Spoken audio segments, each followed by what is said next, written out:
What's going on, everybody, and welcome to episode 88 of the Book Binge, where this week we're doing another classic review, and that is one that I'm sure many people have been anticipating review for a while, even though I did do a written review of it when I finished reading it at the time of this video's release, about 11 months ago, actually. It's been quite a while. That is War and Peace by Leo Tolstoy, a absolute behemoth of a book, perhaps the longest book that I've ever read. If not, it is very much up there.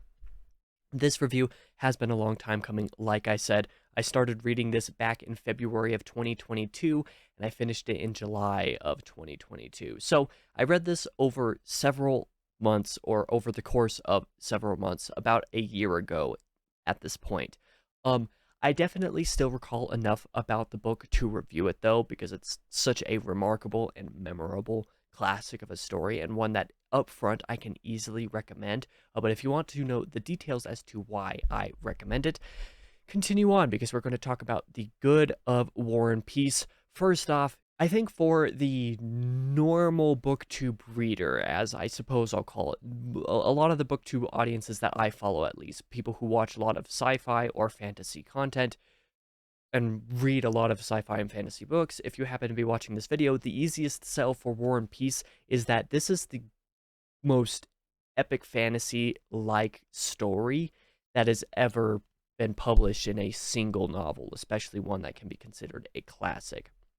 There's a lot of stuff about it that makes it fit into this kind of a story quite well. There's battles, there's politics, there's relationships and drama in it. There's everything in this book that a normal epic fantasy reader that I think could and would enjoy. The book is practically never dull. Every list that has War and Peace on the most difficult books you could ever read or anything like that is lying, just straight up. If you were to look up any random list, because I did this recently and research for a potential future video, there's a lot of lists that are like, the most difficult or hardest books to read, and War and Peace is on a lot of them.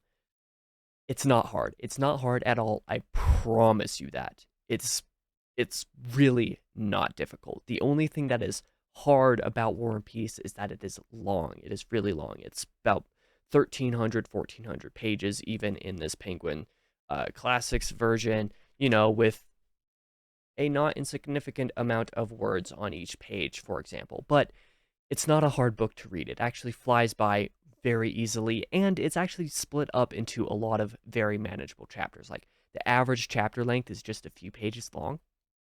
Like, literally, it's like 5 or less pages or something like that. 4 or 5 pages is like the average length, at least in my copy of the book. They're pretty short chapters, and there's not a whole lot of chapters that are really long, and not very many chapters at all that are difficult in the actual story itself. I mentioned character relationships and whatnot being super enjoyable. That is absolutely true. You find yourself rooting for or against many of the characters just kind of inherently, regardless of their plot lines, just because you kind of like instinctively connect with some of the characters, and you're like, I don't like that relationship, please stop. And then you want, characters to go for different ones. It's really fun to just kind of be like a fly on the wall of the relationships in the peace segments of this video, or at least the non-battle sequences of the book. It's really addictive to be caught up in all of that kind of stuff. The non-war plots are my favorite part of the book. They're the part that I found most memorable, like certain character relationships, certain things that happened, certain scenes that occurred during the non-war segments were the ones that still hold in my head the most clearly at this point, a year on after finishing the book. Tolstoy's use of history and occasional philosophy as well, sprinkled in the first couple chapters of each volume, or sometimes in each part of a volume once you get into the later parts of the book, are also really neat. They're never like overbearing, they're never ham-fisted, they're never super dull. Like, it's just a couple chapters, like 2 or maybe 3 chapters, about a little bit of the history associated with what's going to happen in that part or that volume of the book. And it works, actually. And since each chapter is only a few pages, often these little segments will only be for 15 or 20 pages or something like that. And they're written in a way that is genuinely interesting and gives you context to kind of part of what's happening in those sections of the stories. And I just find it really great. The book is super accessible considering its length, and since each chapter, like I said, is only a few pages long, it's never a tough read. Although I will have to go into a little bit of the bad of War and Peace because this book isn't all perfect, unfortunately, because it is quite good. It is really, really a good book. There are some plots that are really interesting and that you just want to return to them time and time and again, just all the time. You want to be in that specific subplot of what's going on when you're in different parts of the plot. That's not to say that there are any specific subplots or characters or anything like that that are unenjoyable, but there are some that you might enjoy more that you just want to get back to even when you're in another character's shoes. That's, something that I found a couple times, especially in, I want to say it was volume 2, it might have been volume 3. There were several times when I was in one certain subplot and I wanted to return to a different one, but that didn't mean that I wasn't enjoying what I was reading regardless. I personally wasn't in love with the more philosophical stuff that Tolstoy occasionally sprinkled throughout the narrative, even if I was really liking the history. The historical context and whatnot that he would add was always really enjoyable. The philosophical context wasn't always the most interesting or the most well written, in my opinion, but it's so rare, so few and far between that it's not really going to matter. The real problem in that regard is when you get to epilogue part 2. So it's I think it's, what is it? Yeah, part 2 of the epilogue, or the second epilogue as some people refer to it. Some people don't like the first epilogue, so part 1 of the epilogue, but that first part of the epilogue is the true ending of the story. It's honestly better than the ending of volume 4, because there's 4 volumes and then there's the epilogue, which is split into 2 parts. The book could technically be over at the end of volume 4, but part 1 of the epilogue is the true ending, just as most epilogues are for stories like this. So don't skip the epilogue. At least definitely don't skip part 1 of the epilogue. The part that I did hint at just a second ago, though, was epilogue part 2 being the one that people don't like. And that's because, well, the ugly. I suppose I'll put this in the ugly because it kind of is the ugly. It is the one part of the book that nearly everybody consistently dislikes. Epilogue Volume 2 is, I want to say, about 14 chapters or something like that. It's just this, it's not long though. Those chapters are really short. I say the average chapter length throughout most of the book is like 4 or 5 pages. The average chapter length of Epilogue Part 2 is just a couple pages, quite frankly. There are a couple that go a bit longer, but not many are very long. It's really short. Either way, the epilogue volume 2 is, or part 2 of the epilogue, sorry, is just a series of essays pretty much about some of the ideas and themes, both philosophical and historical, that Tolstoy has already explored throughout the rest of the novel. Most people heavily dislike part 2 of the epilogue, and I can totally see why. Like, I 100% sympathize with them.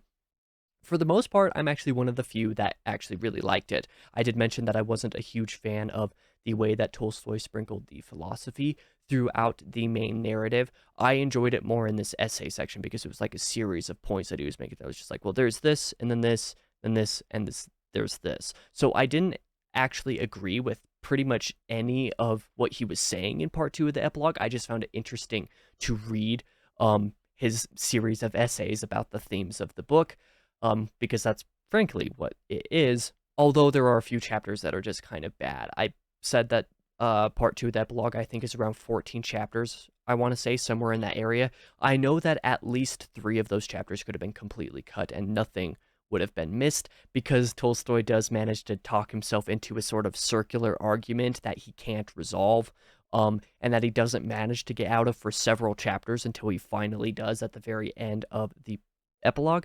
And I thought that the wrap-up was pretty neat. Again, I still didn't agree with the point that he was trying to make, but he did finally get there. I just wish he got there 4 chapters earlier because, again, he was in a circular argument for a few chapters. I really enjoyed Epilogue Part 2, but this is definitely going to be, a section that if you plan to read this book, brace yourself for that, because a lot of people hate it, and they have reason to hate it, because it is, a lot. If you're just in it for the story, Epilogue Part 2 is a lot to take in. It's not really, it doesn't serve a purpose if you're just in for the story. And again, the main novel itself already goes through sort of the historical and philosophical themes in little bits and pieces sprinkled throughout, so it's not really necessary. But, I still say it's worth giving even Epilogue 2 a read, just because you might find that you enjoy it. Like I, for the most part, enjoy it. Um, I think War and Peace would have been a 4-star for me. Um, Prior to my having read Epilogue Part 2, because I was anticipating for Epilogue Part 2 to be so bad, not because the rest of the book was only 4 stars. The rest of the book was easily 5 stars. But then once I got through Epilogue 2, I was like, this isn't really that bad at all. There's a few chapters there where it was really pointless, but that was actually pretty good. So then it was very easy for me to rate War and Peace 5 stars. The recommendation of War and Peace, as you know, pretty much everything that I've said about it, like I think that everybody should read War and Peace, especially if you're an epic fantasy fan. If you're a fantasy fan and you're like worried about classics, you don't want to read classics, you know, you didn't like any of the classics that you had to read in high school or anything like that, read War and Peace. War and Peace is a completely different experience because it's not dense the way that a lot of classics can be. It's really not dense at all. Like the primary focus of the story of War and Peace is the story of War and Peace. It does sprinkle in that history and philosophy in little bits and pieces, but it's so secondary that you could even forget that it even exists, to be brutally honest. War and Peace is just a story, and if you are an epic fantasy fan, you're no stranger to long stories, even fluffy stories. War and Peace doesn't have any fluff. It's not bloated in any way. It's long, but it's just one book. It's not like that series up there, which is considered to have a huge amount of bloat in it, particularly in a specific section of the series. Even a lot of epic fantasy series that are really long that aren't widely considered to have much bloat in them, if any, are still a lot longer than this is. So if you want something that's long and epic and fun and an easy read, I can't stress this enough, it is an easy read. It is just long. That's it. But it is one single book. You can get through War and Peace in just a couple months. It took me several months to read, as I kind of outlined at the beginning of this video, but to be fair, that was because I was kind of reading it off and on in between other books. I would read 1 or 2 other books, then I'd read a part or two, or maybe a full volume if I could, of War and Peace, and then I'd move on to another couple books. So it took me a little while to do that. If I focused only on War and Peace from the time I started it until I finished it, I could have been done probably in a month and a half to 2 months at most.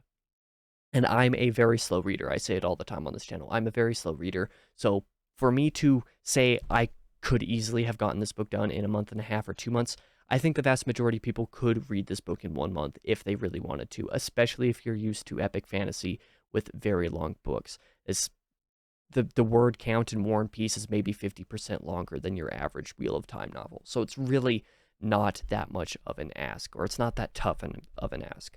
If you are interested in reading War and Peace, please read it. I guarantee, again, I've said it as a million times, I'm going to say it a million times more, is not a difficult read. It is no longer than your average epic fantasy trilogy. In fact, it's probably shorter than your average epic fantasy trilogy, and it's not that big of a commitment if you're just in for a fun story that is strangely easy to read, even if remembering which characters which can sometimes be a little bit difficult. But again, if you're into epic fantasy, that's not anything that you're unfamiliar with either.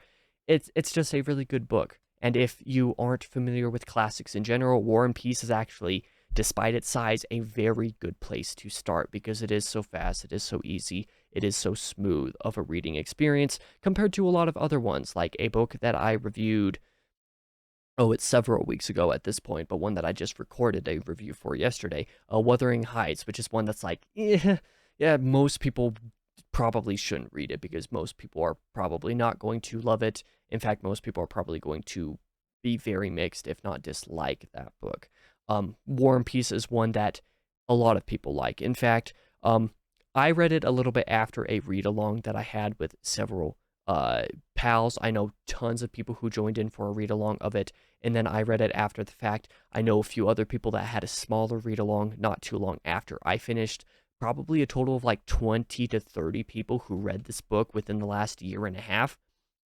And, well, let's just say all of them but one enjoyed it. And not only did all those people enjoy it, I think all of them would say they loved it. And that one person who didn't enjoy it, obviously an outlier. So really that's probably the best thing that I can say to recommend War and Peace, is that I know few dozen people who've read it. Only one of those people, I think, outright did not love it. So, really, there's nothing else that I can say in the book's favor. So that's going to be the end of this review. This Thursday, I'm going to do a video about short stories, asking for recommendations for you guys of short stories that you might want me to read and cover on the channel, because I am planning to start a new segment. More on that on the video on Thursday, and then next week I'll have another review of something that probably nowhere near as many people are going to watch, but that's fine. I like to review a lot of the books that I read. I'm actually going to talk about that, that concept next week as well. But I'm going to get out of your face. I've talked for a little while. Read War and Peace, please. I'll be back on Thursday asking for some short story recommendations if you want to do that for me. See you in the next video.